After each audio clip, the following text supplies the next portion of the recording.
রাধা, এখনো এর সূচনার আনন্দ উপভোগ করলে না, এখনই তুমি এর সমাপ্তির বিষয়ে ভাবছ। এই সমাপ্তির দিকে নজর না দিয়ে আনন্দের দিকে মনোনিবেশ করো। দেখো কি সুন্দর প্রেমের স্তম্ভ নির্মাণ করেছেন রাধাকৃষ্ণ। কিন্তু ভাবনা কিভাবে দূর করি, তাদের কিভাবে নিয়ন্ত্রণ করি? এ তো কঠিন কাজ বটে, কিন্তু যদি ভাবনাগুলোর উপর আমরা নিয়ন্ত্রণ রাখতে না পারি, তাহলে তার প্রতিক্রিয়ার দিকে নিয়ন্ত্রণ রাখা প্রয়োজন। তাতে যেটা হবে, এই বিচারগুলো সমুদ্রের ঢেউয়ের মতো আসবে আর প্রবাহিত হয়ে চলেও যাবে, আমাদের কষ্ট দেবে না। এই চোখের জলের সাথে আমিও প্রভাবিত হচ্ছিলাম কৃষ্ণ। আর সেই জন্যই আমি তোমার হাত ধরে আছি রাধা। এই মুহূর্ত পার হয়ে যাবে, আমাদের এখানে আরো কিছু মুহূর্ত থাকতে হবে। এবার নিজের এই অশ্রু নিয়ন্ত্রণ করো, কারণ আমাদের এই প্রেমের স্তম্ভ, এটা সবার শেষে জলমগ্ন হবে। এই পুণ্যের নগর দ্বারকা এ অনন্তকাল পর্যন্ত পৃথিবীতে সেইভাবেই থাকবে, যেভাবে এক মহান তপস্বী জল সমাধি গ্রহণ করে।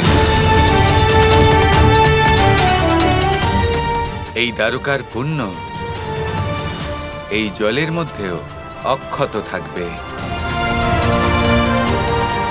যেভাবে আমাদের প্রেম আমাদের হৃদয় বাস করে। 100% সত্য। আপনার পরবর্তী পরিকল্পনা কি? কারণ ঋষি দুর্বাসা আমার প্রতি অত্যন্তই প্রসন্ন। আমি আমার এক অসুর শিষ্যকে ওখানে পাঠিয়ে দিয়েছি।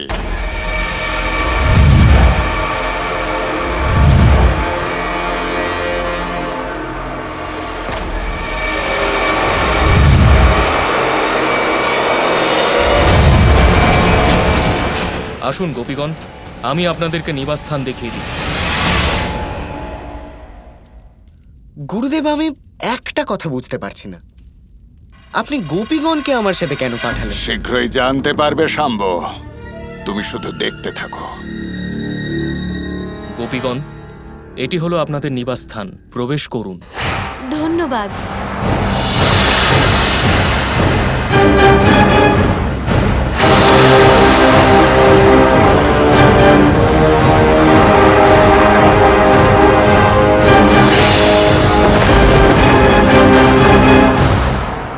আমার কুটিরে কি করছো?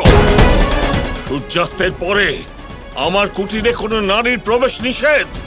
তোমাদের সবার এত দুঃসাহস? আচ্ছা, তাহলে এটা ছিল আপনার পরিকল্পনা। সেই জন্যই আপনি আমাকে বলেছিলেন যেন আমি গোপীদের নিজের সাথে নিয়ে যাই। বাহ, এবার তো আমাদের পরিকল্পনা পূর্ণ হবে মনে হচ্ছে। এবার শেষ কাজ সম্পন্ন করো শাম্ব। ক্রোধের বশীভূত দুর্বাসা ঋষিকে নিজের সাথে দ্বারকায় নিয়ে যাও। নিশ্চয়। আমরা এই বিষয়ে কিচ্ছু জানতাম না, আমাদের সবাইকে ক্ষমা করে দিন ঋষিবর। তুমি কি জানো না, একটা ভুলের জন্য আমি আমার স্ত্রীকে ভস্ম করে দিয়েছিলাম। আমি তোমাদের সকলকে এই অপরাধের জন্য অবশ্যই দণ্ড দেব। না ঋষিবর, এরকম করবেন না। এতে এতে এই গোপীদের কোনো ভুল নেই। আমার পূর্ণ বিশ্বাস আছে যে অন্য কেউ ভুল বশত এনাদেরকে আপনার কুটিরে পাঠিয়েছেন। আমি জানি না যে এনাদের কে এখানে পাঠিয়েছেন, কিন্তু এনারা আমার আদেশ অমান্য করেছেন। এখন এদের সবাইকে অভিশাপ দেব। না ঋষিবর, এরকম করবেন না। এই গোপীগণ হলেন খুবই নিরীহ। এনারা তো শুধু শ্রীকৃষ্ণের প্রতি ভক্তিতে নৃত্য গীত করে থাকেন। ভুলবশত ওনারা যা করেছেন তার জন্য ওনাদেরকে অভিশাপ দেওয়া ঠিক হবে না। এ কৃষ্ণের অপরাধ।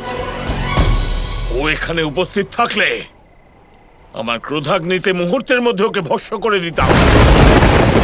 না ঋষিবর, আমার বাবাকে ক্ষমা করে দিন। না শাম্ব, আমি কাউকে ক্ষমা করি না। এই ক্রোধের হাত থেকে ইন্দ্র সরস্বতীও বাঁচেননি। আর এই কৃষ্ণ গোপীদের পাঠিয়ে আমার ব্রহ্মচর্য ব্রত ভঙ্গ করবার দুঃসাহস করেছে। ওর এই অপরাধ ক্ষমার যোগ্য নয়।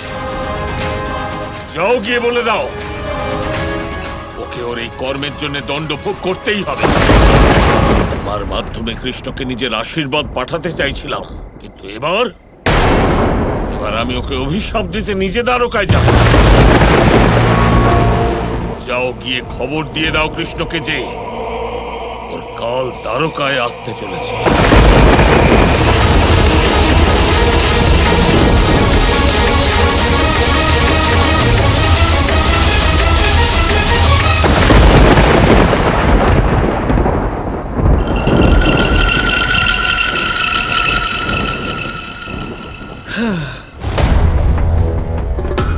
শেষ পর্যন্ত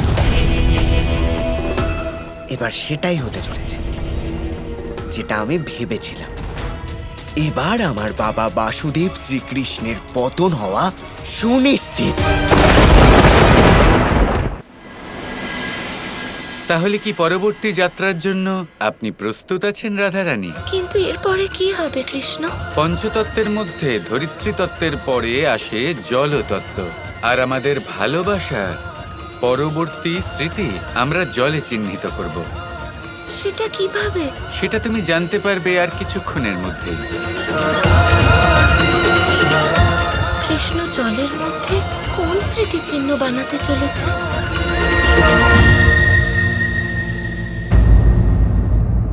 যত প্রচেষ্টা চালানোর চালাও, কিন্তু রাধা কৃষ্ণের প্রেমের সমাপ্তি হওয়া অবশ্যম্ভাবী। ঋষি দুর্বাসার ক্রোধের ফলে সবকিছু জ্বলে পুড়ে ভস্ম হয়ে যাবে। উনি দ্বারকায় পদার্পণ করতে চলেছেন আপনার মৃত্যুর রূপ ধারণ করে, বাবা। কিন্তু আমাকে ক্ষমা করবেন, এই শুভ সংবাদ আমি আপনাকে দিতে পারব না। নয়তো কোনো না কোনো ভাবে আপনি আমার পরিকল্পনা আবার ব্যর্থ করে দেবেন। এবার আপনি কোনো রকম সুযোগ পাবেন না, বাসুদেব শ্রীকৃষ্ণ।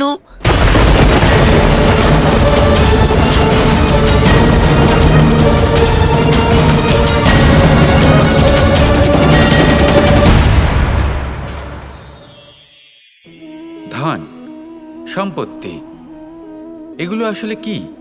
এগুলো শুধু সেই মূল্য যার দ্বারা আমরা কোনো কিছু অর্জন করতে পারি। এবার এই ধনের দ্বারা এই সংসারে অনেক কিছু লাভ করা সম্ভব, কিন্তু সেই সব কিছুই শুধুমাত্র ভৌতিক বস্তুই হবে, ভৌতিক সামগ্রী, ভৌতিক সুবিধা। অর্থাৎ আপনার কাছে যতই ধন থাকুক, তা আপনাকে শান্তির ঘুম এনে দিতে পারবে না, আপনাকে জীবনের বাস্তব সুখের অনুভূতি লাভ করাতে পারবে না, কারণ এগুলো ভৌতিক ধন। এ ভৌতিক বস্তুই অর্জন করাতে সক্ষম। বাস্তবিক ধন কি? যদি এই প্রশ্ন আপনার মনে আসে, তাহলে তার উত্তর আমি আপনাকে দেব একটা উদাহরণের মাধ্যমে। কখনো আপনি শুনে থাকবেন যে একজন পিতা আজীবন অনিষ্ট করেন, অনর্থ করেন, খারাপ কাজ করেন শুধু ধন অর্জনের জন্য। তিনি ভাবেন যে আমি ধন অর্জন করব আর নিজের সন্তানকে একটা উজ্জ্বল ভবিষ্যৎ প্রদান করব, একটা সুখ স্বাচ্ছন্দ্যময় জীবন দান করব। এবার সন্তান যখন জন্ম লাভ করে, তখন সে ভাগ্যের জোরে সেই ধন ভোগ করে। যেরকম সে পায় সেরকমই তার ব্যবহার সে করে।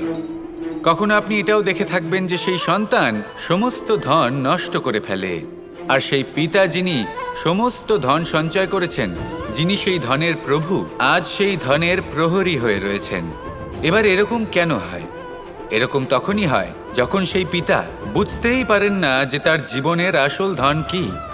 সেই আসল ধন তার সন্তানকে সে দিতেই পারে না।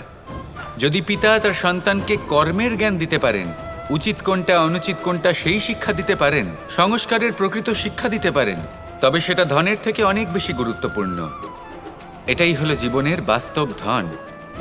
আপনি সেই কথা তো অবশ্যই শুনে থাকবেন, কুসন্তান হলে ধন সঞ্চয় করে কি হবে, সুসন্তান হলে ধন সঞ্চয় করে কি হবে।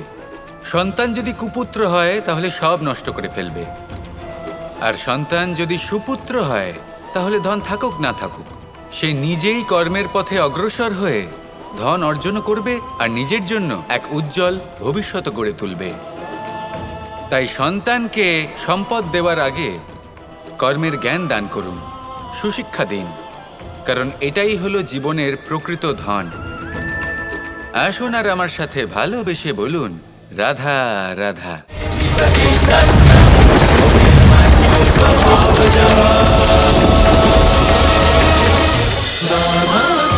Krishna Krishna Krishna Krishna